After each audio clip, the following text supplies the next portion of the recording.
이루기 구원을 얻기까지 쉬지 않으시는 하나님, 주의 심장 가지고 우리 이제 일어나 주 따르게 하소서. 세상 모든 육체가 주의 영광 보도록 우릴 부르시는 하나님, 주의 손과 발 되어 세상을 치유하며 주 섬기게 하소서. 우리 바다 덮음같이 여호와의 영광을 인정하는 것이 온 세상 가득하리라. 물이 바다 덮음같이, 물이 바다 덮음같이, 물이 바다 덮음같이.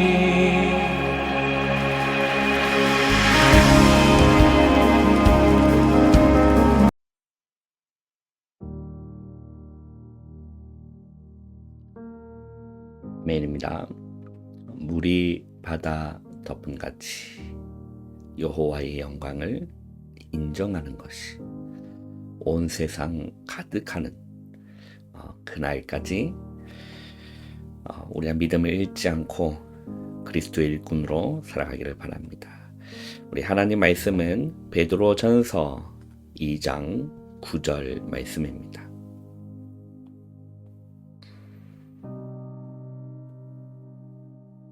베드로전서 2장 9절 말씀을 우리 한 목소리로 우리 합동하겠습니다. 그러나 너희는 택하신 족속이요 왕같은 제사장들이요 거룩한 나라요 그의 소유가 된 백성이니 이는 너희를 어두운 데서 불러내어 그의 기이한 빛에 들어가게 하신 이의 아름다운 덕을 선포하게 하려 하심이라. 아멘. 우리 오늘 7월 24일 목요일입니다. 오늘 말씀의 제목은 영원한 기업, 작품, 유산입니다.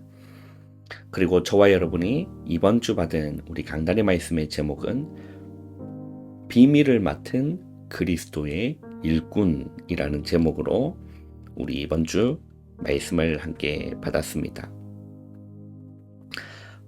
바울은 고린도전서 4장 1절에 그렇게 말씀합니다. 사람이 마땅히 우리를 그리스도의 일꾼이요 하나님의 비밀을 맡은 자로 여길지어다 라고 했어요. 바울은 자기 자신을 이렇게 국한시키지 않고 우리를 이라고 했습니다.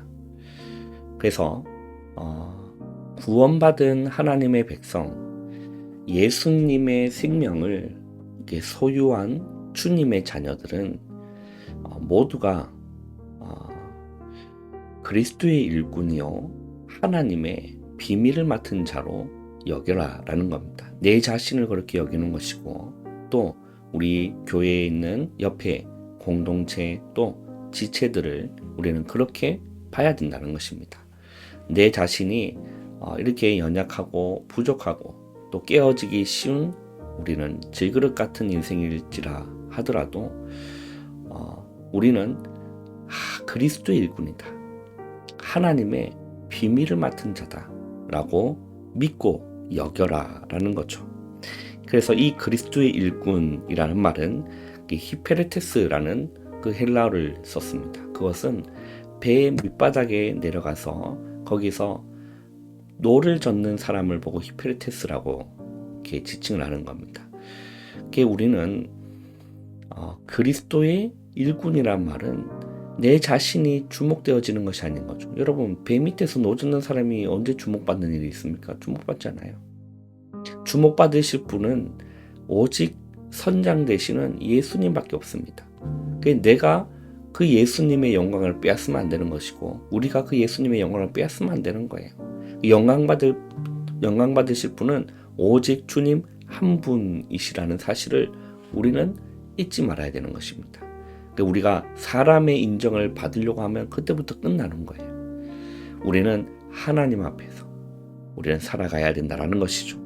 그래서 이 비밀을 맡은 자라는 말이 여러분 무엇입니까? 인간의 지혜로, 인간의 노력으로 깨달을 수도 없고 알 수 없는 그 지혜를 말하는 겁니다. 그 비밀을 얘기하는 거거든요. 그런데 이 비밀이 무엇이냐면 예수 그리스도를 통한 하나님의 구원 계획이 이 비밀인 겁니다. 그걸 보고 미스테리온이라고 하는 거죠. 하나님의 구원 계획인 거예요. 그거는 우리 수준으로 우리 지적인 능력으로 깨달을 수가 없는 거예요. 깨달을 수가 없는 겁니다. 우리는 이 비밀을 우리에게 맡겨주셨기 때문에 우리는 이 비밀인 예수 그리스도를 우리는 증거하고 전하는 삶을 우리는 살아야 된다는 것입니다. 여러분 주변의 지인들을 거기에 가서 그들이 고민하고 그들이 고난당하고 어려운 가운데 있는 그 상황 가운데서 하나님의 비밀인 그리스도를 구원 계획, 당신을 구원하시기 위해서 이렇게 하려면 인도하셨다는 것을 우리는 말해 줘야 된다는 거예요.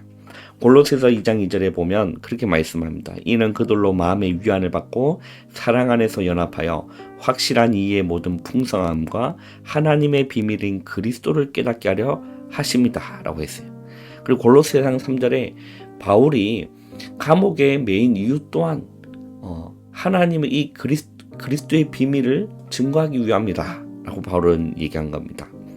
또한 우리를 위하여 기도하되 하나님이 전도할 문을 우리에게 열어주사 그리스도의 비밀을 말하게 하시기를 구하라. 내가 이 일 때문에 매임을 당했다라는 거예요.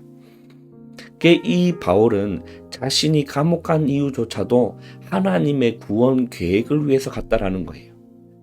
우리는 모든 문제와 사건과 상황을 우리는 사건을 무엇으로 봐야 되냐면 하나님의 구원 계획으로 보셔야 된다라는 거예요. 뭘로 봐야 된다고요? 하나님의 구원 계획으로 봐야 된다. 이 비밀을 하나님의 우리에게 맡겨주셨다라는 겁니다.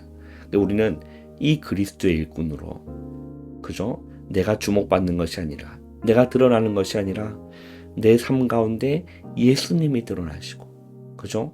내 삶 가운데 하나님의 영광이 드러나고, 그 길 위해서 우리는 오늘 또 묵묵히 배 밑에서 노를 젓는 우리의 삶, 우리의 신앙 태도를 우리는 하나님 앞에서 오늘 또 유지해야 될 줄 믿습니다. 오늘 우리 기도처 말씀을 보시면 베드로전서 2장 9절의 중요한 요절이죠. 그러나 너희는 택하신 족속이다.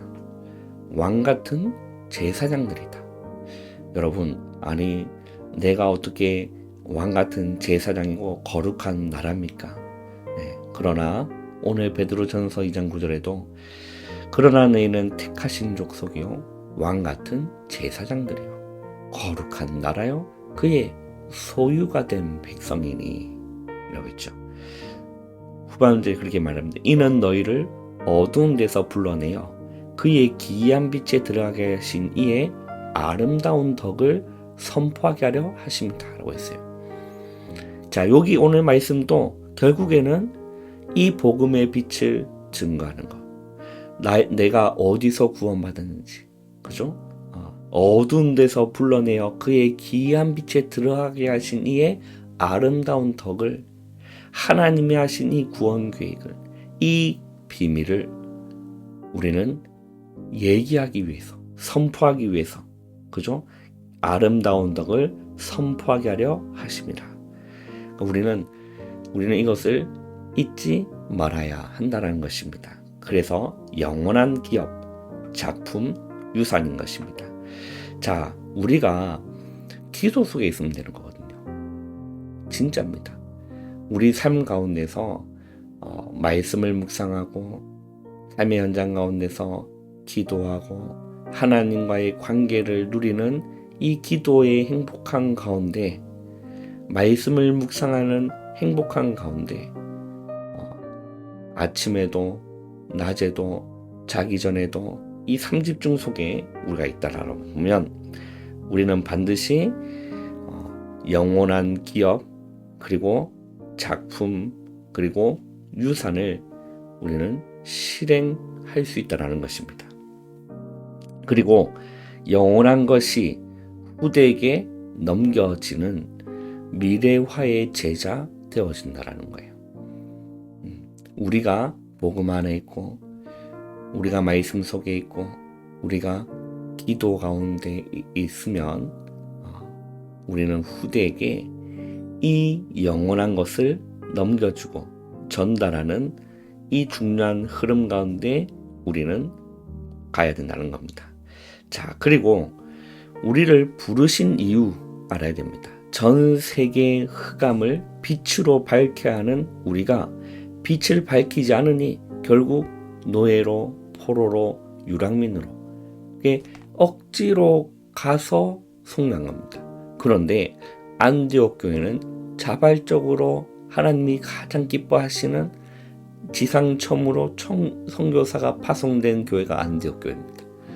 그 과거에는 그들이 선민 사상을 가지고 있었기 때문에 복음 전하지 않았습니다. 하나님을 선포하지 않았습니다. 그런데 그렇게 빛을 비추지 않으니 하나님은 노예로 보내서 애굽의 빛을 비추게 하셨고, 그러죠? 아수르 바벨론의 포로로 보내서 하나님 그 현장을 빛을 비추게 하셨고, 로마에 속국되게 하셔서 그 로마의 빛을 비추게 하신 것이라는 거예요. 자, 그래서 우리는 무엇을 회복하면 될까요? 우리는 세계를 바라보면서 RUTC 운동을 회복하면 되는 겁니다. 신명기 6장에 보면 이스라엘아 들으라, 우리 하나님 여호와는 오직 유일한 여호와시니 너는 마음을 다하고 뜻을 다하고 힘을 다하여 주 너희 하나님을 사랑하라. 오늘 내가 네게 명하는 이 말씀을 너는 마음에 새기고 라고 했습니다. 네 자녀에게 부지런히 가르치며 앉아있을 때든지 누웠을 때든지 길을 갈 때든지 이 말씀을 강론할 것이며, 중요한 신명기 6장의 말씀 아닙니까? 그죠? 우리는 내 자신에게 이 말씀을 내 마음에 새기는 것입니다. 흘려듣는 것이 아니요, 내 마음판에 새기는 거예요. 어떻게 새깁니까? 묵상할 때 마음에 새겨지는 겁니다. 하나님의 이 로고스의 말씀이 나에게 레마로 부딪힐 때 우리 마음판에 말씀이 새겨지는 거예요. 우리 자녀들에게 찍식하고 지식적으로 딱딱한 하나님의 말씀이었는데 그 말씀이 우리 자녀들 영혼과 가슴 속에 부닥칠 때 우리 레몬트의 마음에 이 말씀이 새겨지는 겁니다.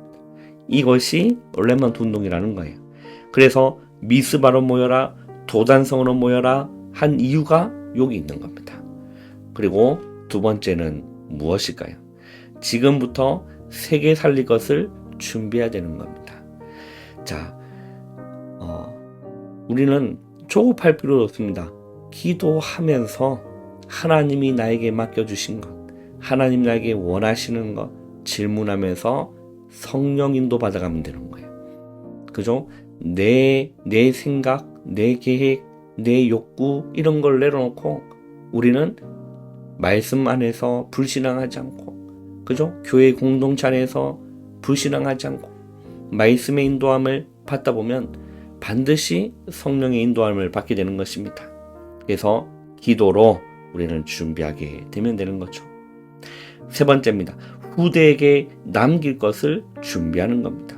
우리 렘넌트들이 후대들이 커서 우리 후대들 가운데서, 우리 렘넌트 가운데서 시대적인 장로님들 세워지고 권사님들이 일어나고 목사님들이 일어나고 선교사님들이 일어나는 마음껏 아이들이 꿈을 꾸고 미래를 준비할 수 있도록 우리는 어른으로의 입장에서 발판을 깔는 거예요. 발판을 깔아놓으면 되는 겁니다. 자, 그래서 우리는 오늘도 하나님이 나에게 무엇을 맡겨주셨는가? 하나님의 비밀인 이 그리스도의 비밀을 맡겨주시고, 그죠? 그리스도의 일꾼으로 우리를 불러주신 겁니다. 그것을 잊지 마시고 오늘도 기도 속에서 하루를 시작하시며 승리하시는 오늘 하루 되시기를 주님의 이름으로 축원합니다. 기도하겠습니다. 하나님 감사합니다. 하루의 시작을 기도로 말씀으로 시작할 수 있는 은혜 주심을 감사합니다. 오늘 하루도 비밀을 맡은 그리스도의 일꾼으로 오늘도 하나님 앞에서 살아가며 사람의 자랑과 사람의 인정을 구하는 것이 아니라 하나님께 칭찬받는 충성된 자로 걸어가는 오늘 하루가 되어질 수 있도록 은혜 내려 주시옵소서. 예수님의 이름으로 감사하며 기도하옵나이다. 아멘. 여러분 바로 일어나지 마시고 기도로 여러분 하루를 시작하시기를 바랍니다.